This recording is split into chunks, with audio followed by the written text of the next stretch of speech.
Welcome to beautiful and chilly London, England. Welcome outside the world-famous O2 Arena. In just a few hours' time, Michael Bisping and Anderson Silva will finally meet inside the octagon. Hello again, everyone. I'm Ariel Helwani. This is the MMAfighting.com preview show, and what a treat we have for you today. We are being joined by two of the very best journalists coming out of Europe. That man is Simon Head, UFC reporter for The Sun. Pleasure to have you, Simon. Thank you so much for the time. And that man is the one and only Carroll of Fightland, SevereMMA.com, and the Irish Mirror. You may recognize him, of course, from the MMA Hour as well. Good to have you here, Pete. He is shivering. This man is cold. I thought they make the Irish tough. It's nerves. Yeah, it's the nerves. It's the nerves for PC. Let me start with you, Simon.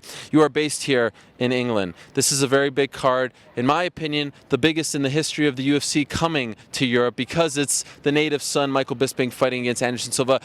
Do you sense a buzz here that would back up that statement? I think so. I think it's also because we've got so many great British fighters on the card. Obviously, we've got Michael Bisping, who's been there, seen it, done it, been carrying the torch for UK MMA for so many years. But we've got this new generation coming through, the likes of Tom Breeze, Arnold Allen. These guys are coming through as well, and I think that we've got a new breed of MMA fan in this country as well, and I think we're going to see a very knowledgeable, very raucous crowd in the arena on Saturday night. Such a fascinating story because the card sold out in 25 minutes, and it sold out when essentially all we knew that was going to be on the card was Bisping versus Mousasi. The UFC throws a curveball, and now they get the better fight, Anderson Silva versus Michael Bisping. Now, PT, of course, you are based in Ireland, and I kind of feel like your guy, your native son, Conor McGregor, stole a lot of the spotlight from this week.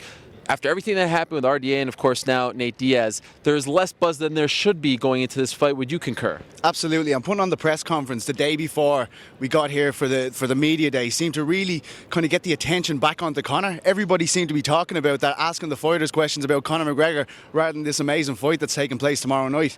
I mean, for the Europeans to see Anderson Silva is absolutely unbelievable. This is one of the consensus greatest fighters of all time, and Bisping obviously has a lot to prove. You know, when I saw them weighing in there today, I couldn't help but think, imagine if this fight was 5 years ago, when Bisping's roiling up about the steroid allegations and everything like that. It just feels like it's happening too late, but again, I'm not putting past Anderson Silva to put on another spectacular performance tomorrow night. I think you can make a strong argument that this is Michael Bisping's unofficial title fight, and also he is the greatest fighter in UFC history to never fight for the belt. So this is a very big one for him. You've been here all week long. You've been following him for a long time. The weigh-ins just wrapped up. He had a classic line, all the needles in your butt, he used another word, can help you, and he called him a cheat and a fraud and a fake and all that good stuff and more. Do you think that Michael Bisping is in Anderson Silva's head, under his skin once and for all? I think the whole story about the drug test is in Anderson Silva's head, and Michael Bisping knows that, and he's going to jab, all puns intended, jab, jab, jab, and wind Anderson Silva up and get him out of his game as much as he possibly can. Nobody does trash talking on this side of the pond better than Michael Bisping, and He left a little nugget until right at the end of that way in there. I was saying to you on the way here, I needed to do a very quick article for the newspaper. I needed to do a quotes piece. And I sent a message back saying, not likely to get a quotes piece here, really. It's a weigh-in. Up steps Michael Bisping. My job's done. It's fantastic. We've now got a fight that's teed up to the max. Bisping's fired up. One thing I would say about Michael Bisping, he's normally very jovial during fight week, and he likes to sort of crack jokes with the media, play with the crowd a bit during the open workouts. What we're seeing this week is a focused Michael Bisping. He looks really businesslike, and I think what we're going to see on Saturday night is a man in the form of his career, in the shape of his career. This is his time, and I think he knows if he can't get the job done tonight, or sorry, on Saturday night, that might be it for him in terms of his World Championship quest. Anderson Silva said yesterday that he doesn't believe the past year, and in particular the failed drug test, has affected or will affect his legacy. Do you agree? I don't think I do. I think it calls everything into question when a guy as amazing and as brilliant as Anderson Silva, we used to say, you know, this stuff he's doing, we can only see it in the Matrix or video games, and then there's that test, and then it just constantly puts that thought into your head, you know, how much did they help him if he was using throughout his whole career. Obviously, this is the first time he's tested positive. The thing about this as well is he's talking about he doesn't have a point to prove, and I can remember he was having that same kind of talk in the lead up to Vitor Belfort, and then that resulted in one of the most spectacular knockouts of a career that is littered with spectacular moments. So, you know, we'll have to wait till tomorrow night to really see if it's affected him. You know, we always see Anderson being so unenthusiastic with the trash talk. It's very rare that he gets roiled up and in someone's face. Today, as Bisping was laying down there brilliant quotes, he was just nodding, giving him the thumbs up in the background, and that's what we've come to expect from Anderson. So really, it's all hinged on tomorrow. We really don't know what Anderson's going to show up. I think if the Anderson that fought Nick Diaz shows up, Bisping could have a very good chance of winning. But of course, if Matrix Anderson shows up, it's going to be amazing, and you know, that's a very tough man to beat on any given day. Simon, I just had a quick chat with Dana White, and I asked him if the winner of this fight will get a title shot. If you look at the division, you can make a strong case that Bisping versus Rockhold, or Anderson versus Rockhold, and even Weidman, those are the biggest fights that they can make at 185. He was completely non-committal. He would not say what's at stake in this fight. Do you think the winner of this fight should get a title shot, regardless of who it is? I think if you get a decisive victor, if it finishes inside the distance by a TKO or a submission finish, I think there's a really strong argument that the winner should be in for a title shot next. You look at the top of that middleweight division, there's a lot going on up there with drug test failures and people coming off defeats, injuries. The door is open here, and the door is open for Michael Bisping to get that title shot that he has been clamouring for the best part of 6 years now. And I think that in the fight against the guy who was trying to face as champion for all these years, there's no better person to defeat to book himself into that title shot. And if he does, what a rivalry he's got to reignite with Luke Rockhold. They've got some history together, and I know Rockhold in the Q&A today said that he'd be more than happy to reignite that one again. So it'd be an exciting fight to happen if he can get it done, and it'll be just desserts for a fantastic career for Michael Bisping if he can get the job done tomorrow night. Peter, curious to get your perspective here. You live just outside of the UK, if I got that right. The geography here is very confusing, but We just shouldn't get into it. We should just leave that alone. Leave that alone.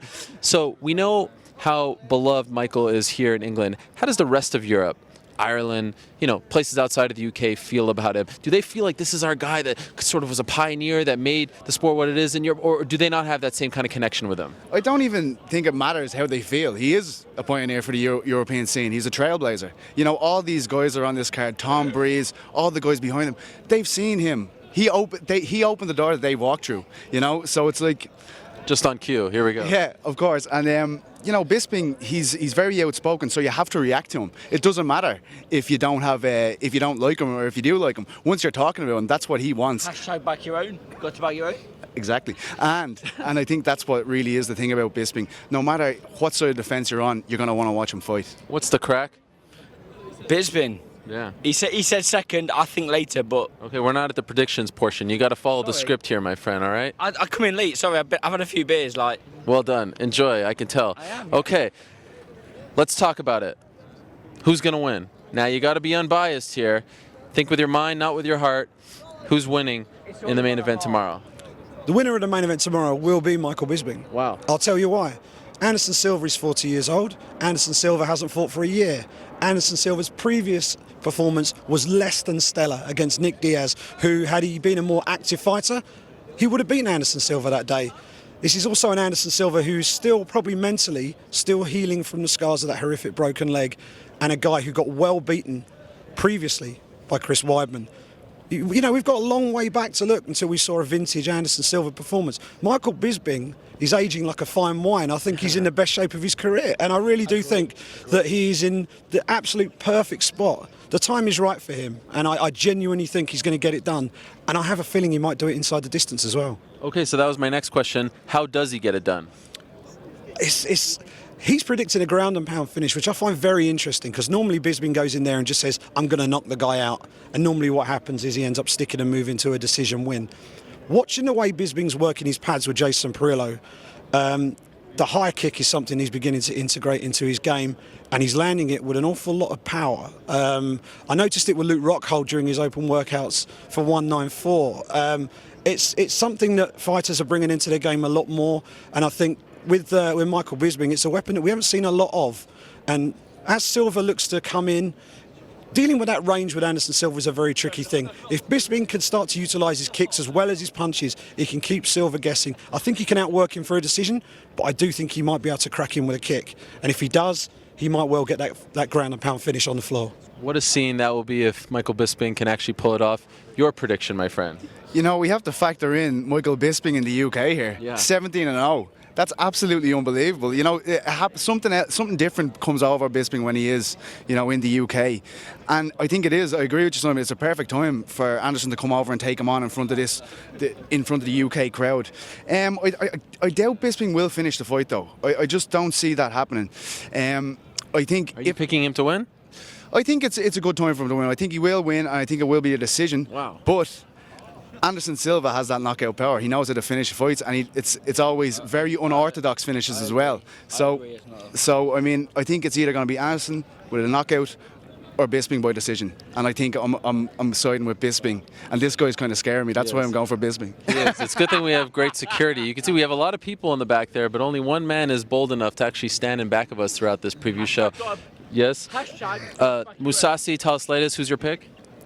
I'm going to go with Gegard. I think Gegard is just, his skill set is right up there with the very best in the middleweight division. He's never really quite hit the ground running in the UFC. You always get the impression there's more to come from him. Against Thales Leites, I think he'll have enough room to work, and I think he'll work a decision victory against Thales. Your pick? Yeah, I think Mousasi's just a bit too refined in the striking for Leites. And we have to forget, a lot of people thought that Leites was robbed when he came to Glasgow. You know what I mean? We're talking about Bisping winning this main event. I mean, a lot of people don't think he won that fight in Glasgow, and we have to remember that. I think he kind of has a chip on his shoulder about that, and I think he wants to come over and prove this to the UK fans. I think he has definitely got the edge on the ground, but I think Mousasi's gonna get it done, probably decision. Okay, and final question. This is a great card. There are a lot of interesting names, a lot of solid young fighters, especially coming out of Europe. You think of Makwan Amirkhani and Mike Wilkinson. That's a fun fight. There's a rivalry there. Tom Breeze, as we talked about earlier. Arnold Allen is a great prospect as well. Give us a fight or a fighter that you're really looking forward to watching tomorrow night. Well, Tom Breeze is the obvious one, but let's talk about Arnold Allen. He's a featherweight. I think he's 10-1 or 12-1. He's got a fantastic record. He's a real powerhouse. Story I was talking to you about during the week. He comes from a family of strongmen. His father is a strongman. His brother is a strongman. Even his mum lifts, and they all live together. And the story goes that he was told, if you can't lift 200 Ks, you're out the house. And he can do it. He's a 145 pounder. He can lift 200 Ks, and he's a real prospect. He's training over in Montreal at TriStar. Yes. I remember talking to him in a week. He's now used to being able to punch GSP in the face. He's happy to do that now. It's something that he was a bit overawed by at first, but he's in a great place to develop his career, as is Tom Breeze, who, just on a side note, I think he will be the first guy to win a UFC World Championship belt for the UK. Tom Breeze, yeah. Big prediction there. Your pick for either a fight or a fight to watch out for? It's got to be Breeze. Okay. I mean, this is what everyone's talking about. It's not just his unbeaten record, which is massive. It's worth his weight in gold in combat sports. It's his frame even. We've seen this lean, long frame be successful in MMA for so long with John Jones, Fabricio Werdum now. You know, we see Conor McGregor at featherweight. He's got the frame, and he's got a great pedigree. He's got a purple belt in jiu-jitsu. He's a British wrestling champion. Of course, his wrestling's going to go through the roof with TriStar. He's bought a house there. He's willing to settle there, and they know a thing or two about producing champions out there. I couldn't agree with Simon more. I think if you had to pick a guy from the UK now who could potentially win a title, it's definitely Breeze. I actually thought they might give him a bigger test this time, and that's no disrespect to Keita Nakamura. It's just after two emphatic first round wins that he's had, we've seen guys rushed in and fight against big names, but Eric O'Keefe, who handles a lot of the European guys over there, has told me they're in no rush here. Tom's very young. You know, I'm sure if he takes another first round win tomorrow and with them hands that we saw against Carl Pendred in Dublin, he's going to be pushed up, and we're going to see him get a real test then. But you know, he's as tough. Like, I mean, he showed his knockout power against Pendred, and I think we're going to see it again tomorrow night. Tremendous stuff, lads. Really appreciate it. You did great. Thank you. We are freezing, so we're gonna wrap this up as I am serenaded over there. That's a very nice welcoming here in London. And by the way, I said two of the very best coming out of Europe. Two of the very best covering the sport. If you're not following Simon Head and Peter Carroll and the great work that they do, you are missing out. So definitely go out and do that. And we do appreciate you watching our coverage of UFC Fight Night London all week long from here in beautiful London, England. Like I said, we are just hours away now from one of the most anticipated fights in UFC history. This one brewing for quite some time. It's Michael Bisping versus Anderson Silva. Of course, we will be there with our usual post-fight coverage. Thank you again for watching the show. Thank you very much to Simon and PT. We'll see you on Saturday night.